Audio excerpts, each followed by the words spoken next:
ಎಲ್ರಿಗೂ ನಮಸ್ಕಾರ. ಪುಷ್ಪಾ ಶೆಟ್ಟಿಸ್ ಕುಕಿಂಗ್ ಡೈರಿಗೆ ಸ್ವಾಗತ. ನಾವು ಬೂತಾಯಿ ಮೀನಿಂದ ಪುಳಿ ಮುಂಚೆನ ಮಾಡೋಣ ಅಂತಿದ್ದೀನಿ. ಇದು ತುಂಬ ಜನ ರಿಕ್ವೆಸ್ಟ್ ಮಾಡ್ಕೊಂಡಿದ್ರು, ಹಾಗಾಗಿ ಈ ರೆಸಿಪಿನ ಮಾಡ್ತಾ ಇದ್ದೀನಿ. ಅದಕ್ಕೆ ನಾನಿಲ್ಲಿ ಒಂದು ಅರ್ಧ kg ಬೂತಾಯಿ ಮೀನನ್ನು ಕ್ಲೀನಾಗಿ ತೊಳೆದು ತೊಗೊಂಡು ಬಂದಿದ್ದೀನಿ. ಇದಕ್ಕೆ ಸ್ವಲ್ಪ ಉಪ್ಪು, ಒಂದು 1/4 ಟೀ ಸ್ಪೂನು ಹಳದಿನ ಹಾಕಿ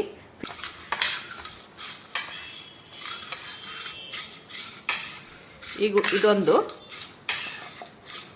ಅರ್ಧ ಗಂಟೆ ಉಪ್ಪು ಮತ್ತು ಅರಿಶಿಣದಲ್ಲಿ ನೆನೆಯಲಿ. ಮೀನನ್ನು ತೊಳೆಯುವಾಗ ನಾನು ಉಪ್ಪು ಮತ್ತು ಅರಿಶಿಣ ಹಾಕಿ ಚೆನ್ನಾಗಿ ಕ್ಲೀನ್ ಮಾಡ್ಕೊಂಡು ಬಂದಿದ್ದೀನಿ. ಈಗ ಇದಕ್ಕೆ ಕೆಲವೊಂದು ಸಾಮಗ್ರಿಗಳನ್ನು ಡ್ರೈ ರೋಸ್ಟ್ ಮಾಡಿ ಪೇಸ್ಟ್ ಮಾಡ್ಕೋಬೇಕು. ಈಗ ಅದಕ್ಕೆ ಏನೇನು ಬೇಕಂತ ನೋಡೋಣ. ಅದಕ್ಕೆ ನಾನಿಲ್ಲಿ ಒಂದು 12 ಬ್ಯಾಡಗಿ ಚಿಲ್ಲಿನ ತೊಗೊಂಡಿದ್ದೀನಿ. 1.5 ಟೀ ಸ್ಪೂನ್ ಆಗುವಷ್ಟು ಕೊತ್ತಂಬರಿ, 1 ಟೀ ಸ್ಪೂನ್ ಜೀರಿಗೆ, 1 ಟೀ ಸ್ಪೂನ್ ಸಾಸಿವೆ, ಒಂದು ಸಣ್ಣ ನಿಂಬು ಗಾತ್ರದ ಹುಣಸೆಹಣ್ಣು, 1 ಟೀ ಸ್ಪೂನ್ ಸೋಂಪು, 1/4 ಟೀ ಸ್ಪೂನ್ ಮೆಂತ್ಯ ಹಾಗೂ 1/4 ಟೀ ಸ್ಪೂನ್ ಹಳದಿನ ತೊಗೊಂಡಿದ್ದೀನಿ. ಈ ಸಾಮಗ್ರಿಗಳಲ್ಲಿ ಹುಣಸೆಹಣ್ಣನ್ನು ನೀರಲ್ಲಿ ನೆನೆಸಿಟ್ಕೊಳ್ಳೋಣ. ಮತ್ತು ಹಳದಿನ ಬಿಟ್ಟು ಮತ್ತೆ ಉಳಿದ ಸಾಮಗ್ರಿಗಳನ್ನೆಲ್ಲ ಡ್ರೈ ರೋಸ್ಟ್ ಮಾಡ್ಕೊಂಡು ಬರೋಣ. ಹಾಗೂ ಇಲ್ಲಿ ನಾನು ಒಂದು ಈರುಳ್ಳಿನ ಸ್ಲೈಸ್ ಮಾಡಿ ಇಟ್ಕೊಂಡಿದ್ದೀನಿ. ಹಾಗೂ 1 ಟೇಬಲ್ ಸ್ಪೂನ್ ಆಗುವಷ್ಟು ಜಿಂಜರ್ ಗಾರ್ಲಿಕ್ ಪೇಸ್ಟನ್ನು ತೊಗೊಂಡಿದ್ದೀನಿ. ಇದೆರಡನ್ನ 1 ಟೀ ಸ್ಪೂನ್ ತೆಂಗಿನೆಣ್ಣೆ ಹಾಕಿ ಸ್ವಲ್ಪ ಹುರ್ಕೊಳ್ಳೋಣ.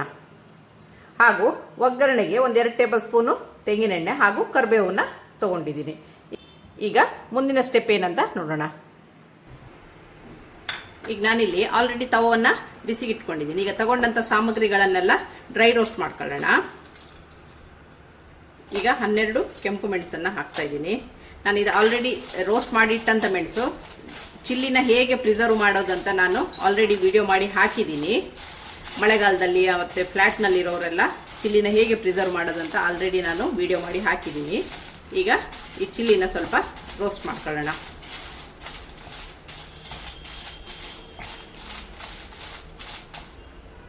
ಈಗ ಚಿಲ್ಲಿ ಡ್ರೈ ರೋಸ್ಟ್ ಆಗಿದೆ. ಇದನ್ನು ಒಂದು ಪಾತ್ರೆಗೆ ಟ್ರಾನ್ಸ್ಫರ್ ಮಾಡ್ಕೊಳ್ಳೋಣ.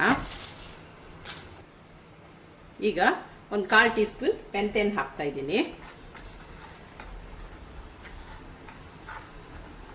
Gas low ಫ್ಲೇಮಲ್ಲಿರಲಿ.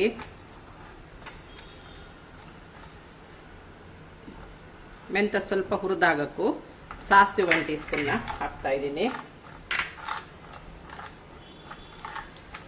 ಸಾಸಿವೆ ಪಟ ಅನ್ನಕ್ಕೂ 1.5 ಟೀ ಸ್ಪೂನ್ ಕೊತ್ತಂಬರಿ ಕಾಳನ್ನ ಹಾಕಿದ್ದೀನಿ. ಹಾಗೂ 1 ಟೀ ಸ್ಪೂನ್ ಸೋಂಪು, 1 ಟೀ ಸ್ಪೂನ್ ಜೀರಿಗೆಯನ್ನು ಹಾಕಿದ್ದೀನಿ. ಇದೀಗ ಗ್ಯಾಸನ್ನು ಆಫ್ ಮಾಡೋಣ. ಇದನ್ನು ಒಂದು ಪಾತ್ರೆಗೆ ಟ್ರಾನ್ಸ್ಫರ್ ಮಾಡ್ಕೊಳ್ಳೋಣ. ಇದೀಗ ಆಗಿದೆ.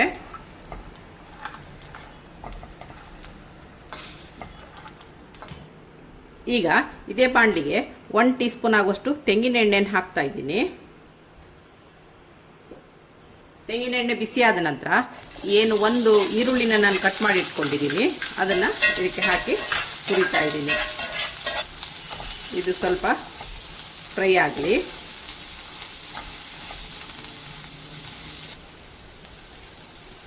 ಇದು ಸ್ವಲ್ಪ ಬಾಡಕ್ಕೂ 1 ಟೇಬಲ್ ಸ್ಪೂನ್ ಆಗುವಷ್ಟು ಜಿಂಜರ್ ಗಾರ್ಲಿಕ್ ಪೇಸ್ಟನ್ನು ಹಾಕ್ತಾ ಇದ್ದೀನಿ. ನೀವು ಬೇಕಾದರೆ ಜಿಂಜರು ಮತ್ತು ಗಾರ್ಲಿಕನ್ನು ಫ್ರೆಶ್ ಆಗಿನೂ ಹಾಕ್ಕೋಬೋದು.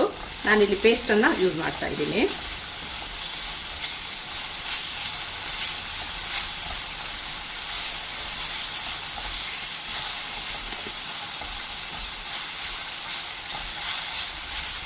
ಜಿಂಜರ್ ಗಾರ್ಲಿಕ್ ಪೇಸ್ಟ್ನ ಹಸಿ ವಾಸನೆ ಹೋಗೋ ತನಕ ಇದು ಫ್ರೈ ಆಗಲಿ.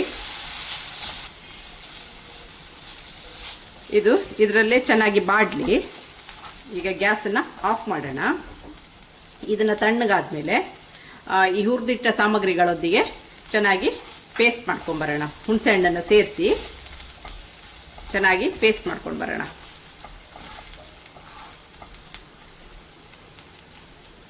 ವೀಕ್ಷಕರೇ, ಈಗ ಹುರಿದಿಟ್ಟ ಸಾಮಗ್ರಿಗಳೆಲ್ಲ ತಣ್ಣಗಾಗಿದೆ. ಈಗ ಜಿಂಜರ್ ಗಾರ್ಲಿಕ್ ಪೇಸ್ಟು ಮತ್ತು ಈರುಳ್ಳಿನ ಎಣ್ಣೆ ಹಾಕ್ಕೊಂಡು ಏನು ಹುರಿದಿಟ್ಕೊಂಡಿದ್ದೀನಿ ಅದನ್ನು ಈಗ ಮಿಕ್ಸಿಗೆ ಟ್ರಾನ್ಸ್ಫರ್ ಮಾಡ್ತಾಯಿದ್ದೀನಿ. ಹಾಗೂ ಎಲ್ಲ ಸಾಮಗ್ರಿಗಳನ್ನು ಡ್ರೈ ರೋಸ್ಟ್ ಏನು ಮಾಡ್ಕೊಂಡಿದ್ದೀನಿ ಅದನ್ನು ಸಹ ಮಿಕ್ಸಿಗೆ ಹಾಕ್ತಾಯಿದ್ದೀನಿ. ನಂತರ 1/4 ಟೀ ಸ್ಪೂನ್ ಹಳದಿ. ಇದಕ್ಕೆ ಹುಣಸೆ ರಸವನ್ನು ಸಹ ಹಾಕಿ ಪೇಸ್ಟ್ ಮಾಡ್ಕೊಂಡು ಬರೋಣ. ಈಗ ನಾನಿಲ್ಲಿ ರೋಸ್ಟ್ ಮಾಡ್ಕೊಂಡಂಥ ಸಾಮಗ್ರಿಗಳನ್ನೆಲ್ಲ ನೈಸಾಗಿ ಪೇಸ್ಟ್ ಮಾಡ್ಕೊಂಡು ಬಂದಿದ್ದೀನಿ. ಹಾಗೂ ಸ್ವಲ್ಪ ಮಿಕ್ಸಿ ತೊಳೆದ ನೀರನ್ನು ತೊಗೊಂಡು ಬಂದಿದ್ದೀನಿ. ಈಗ ಇದರದ್ದು ನೆಕ್ಸ್ಟ್ ಸ್ಟೆಪ್ ಏನಂತ ನೋಡೋಣ. ಈಗ ನಾನಿಲ್ಲಿ ಆಲ್ರೆಡಿ ತವಾನ ಬಿಸಿಗಿಟ್ಕೊಂಡಿದ್ದೀನಿ. ಈಗ ಬಿಸಿಯಾದ ತವಕ್ಕೆ 2 ಟೇಬಲ್ ಸ್ಪೂನ್ ಆಗೋಷ್ಟು ತೆಂಗಿನ ಎಣ್ಣೆಯನ್ನು ಹಾಕ್ತಾ ಇದ್ದೀನಿ. ಈಗ ಎಣ್ಣೆ ಬಿಸಿಯಾಗಿದೆ. ಅದಕ್ಕೆ ಒಂದು ಅರ್ಧ ಹಿಡಿಯಷ್ಟು ಬೇವಿನ ಸೊಪ್ಪನ್ನು ಹಾಕ್ತಾ ಇದ್ದೀನಿ.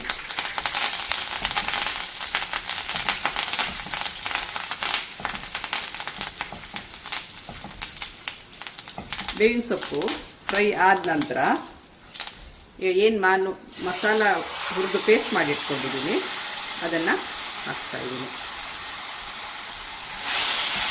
ಫ್ಲೇಮ್ ಲೋವಲ್ಲಿ ಇರಲಿ.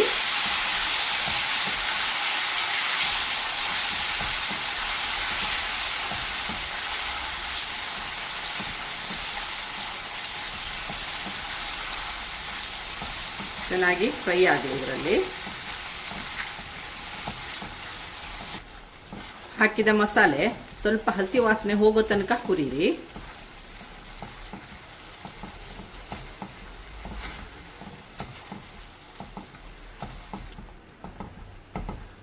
ಇದೀಗ ಮಸಾಲೆ ಹಸಿ ವಾಸನೆ ಹೋಗಿದೆ. ಈಗ ಮಿಕ್ಸಿ ತೊಳೆದ ನೀರನ್ನು ಸ್ವಲ್ಪ ಹಾಕೋಣ.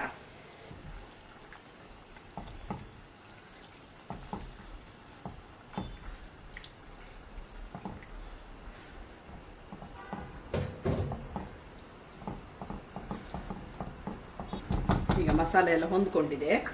ಈಗ ಇದು ಚೆನ್ನಾಗಿ ಕುದಿಲಿ. ಅಷ್ಟೊತ್ತಿಗೆ ಮೊಟ್ಟಲವನ್ನು ಮುಚ್ಚಿಡೋಣ. ಈಗ ಮಸಾಲೆ ಚೆನ್ನಾಗಿ ಕುದೀತಾ ಇದೆ. ಈಗ ರುಚಿಗೆ ತಕ್ಕಷ್ಟು ಉಪ್ಪನ್ನು ಹಾಕೋಣ.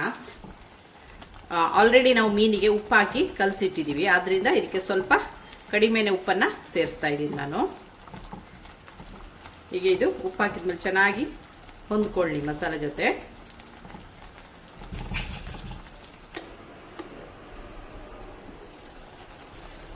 ಈಗ ಇದಕ್ಕೆ ಒಂದೊಂದೇ ಮೀನನ್ನು ಹಾಕೋಣ.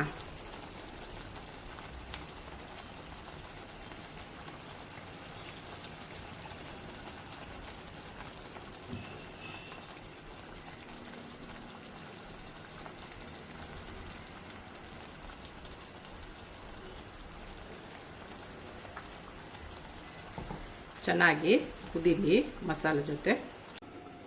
ವೀಕ್ಷಕರೇ, ಇದೀಗ ಆಗ್ತಾ ಬಂದಿದೆ. ಈಗ ಈ ಹಂತದಲ್ಲಿ 1 ಟೀ ಸ್ಪೂನ್ ಆಗುವಷ್ಟು ತೆಂಗಿನ ಎಣ್ಣೆಯನ್ನು ಹಾಕೋಣ.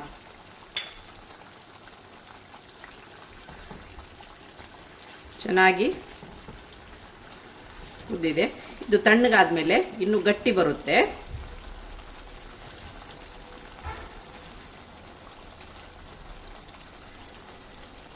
ಈ ಹಂತದಲ್ಲಿ ಒಮ್ಮೆ ಉಪ್ಪನ್ನು ನೋಡ್ಕೊಳ್ಳಿ. ಉಪ್ಪು ಖಾರ ಹುಳಿ ಎಲ್ಲ ಕರೆಕ್ಟಾಗಿ ಬಂದಿದೆ. ವೀಕ್ಷಕರೇ, ರುಚಿಯಾದ ಬೂತಾಯಿ ಪುಳಿ ಮುಚ್ಚಿ ಸವಿಯಲು ಸಿದ್ಧವಾಗಿದೆ. ನಿಮಗೆ ನನ್ನ ಈ ರೆಸಿಪಿ ಇಷ್ಟವಾದಲ್ಲಿ ಪುಷ್ಪಾ ಶೆಟ್ಟಿಸ್ ಕುಕಿಂಗ್ ಡೈರಿ ಇದಕ್ಕೆ ಒಂದು ಲೈಕ್ ಕೊಡಿ, ಶೇರ್ ಮಾಡಿ, ಕಮೆಂಟ್ ಮಾಡಿ. ಸಬ್ಸ್ಕ್ರೈಬ್ ಆಗಿಲ್ಲ ಅಂದರೆ ಸಬ್ಸ್ಕ್ರೈಬ್ ಆಗಿ. ಹಾಗೂ ನಿಮ್ಮ ಫ್ರೆಂಡ್ಸ್ಗಳು ಹಾಗೂ ಫ್ಯಾಮಿಲಿ ಜೊತೆನೂ ಹಂಚಿಕೊಳ್ಳಿ. ಇದು ತುಂಬಾ ಚೆನ್ನಾಗಾಗುತ್ತೆ. ಶುಂಠಿ ಬೆಳ್ಳುಳ್ಳಿ ಪೇಸ್ಟಿನ ಬದಲಿಗೆ ಶುಂಠಿ ಮತ್ತು ಬೆಳ್ಳುಳ್ಳಿನ ಹಸಿಯಾಗಿಯೂ ಹಾಕ್ಕೋಬೋದು. ನಾನಿಲ್ಲಿ ಪೇಸ್ಟನ್ನು ಉಪಯೋಗಿಸಿದ್ದೀನಿ. ಮನೆಯಲ್ಲಿ ಹೋಮ್ ಮೇಡ್ ಇದ್ದಿದ್ದರಿಂದ ನಾನು ಪೇಸ್ಟನ್ನು ಹಾಕಿದ್ದೀನಿ. ನೀವು ಪೇಸ್ಟ್ ಇಲ್ಲ ಅಂದರೆ ಬೆಳ್ಳುಳ್ಳಿ ಮತ್ತು ಶುಂಠಿನ ಹಾಕ್ಕೋಬೋದು. ಖಾರ ನಿಮ್ಮ ರುಚಿಗೆ ತಕ್ಕಾಗಿ ಹಾಕಿ. ಇದು ಹದವಾಗಿದೆ,